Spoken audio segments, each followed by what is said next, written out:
लगा के काजर उठ लिया रे धोखा देके गइल हमर संदीप बाबू मिक्स बाय भेस रिकॉर्डिंग स्टूडियो मोतिहारी। धोखा देके गइल हमर बलिया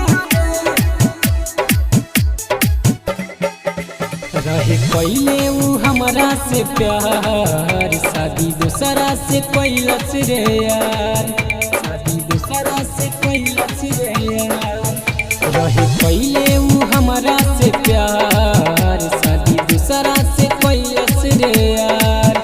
पहले रही विश्वास तूर लख सब आस, पहले रही विश्वास तूर लख सब आस।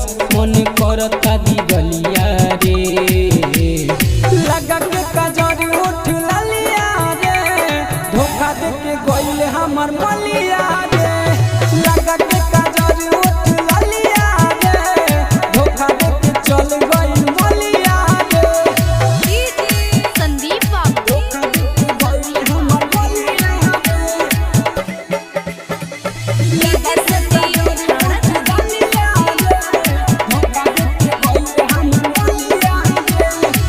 झूठो के करत रली मीठी मीठी बात हो, छोड़ा के गईली ऊ हथवा से हाथ हो। छने में बंद भइल पड़ल अब बात हो, जहर से ज्यादा सतावत रात हो, जहर से ज्यादा सतावत रात। झूठो के करत रली मीठी मीठी बात हो, छोड़ा के गईली ऊ हथवा से हाथ हो। छने में बंद भइल पड़ल अब बात हो, जहर से ज्यादा सतावत रात हो। नहीं कैली रहम कैसे जियब हम, नहीं कैली रहम कैसे जियब हम। यादे आवे ऊपर बोलिया रे लगा के काजर उठ लिया रे धोखा देके गइल हमर बलिया रे लगा के काजर उठ लिया रे धोखा देके चल गइल बलिया रे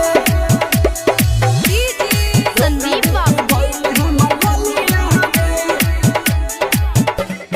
लगा के काजर उठ लिया रे म्यूजिक बाय विकास राज। दीपक यादव के रहे का दोष हो, बना के गइलू तू पगला के भेस हो गइले अपन आज अस्तुस पूजे से हो।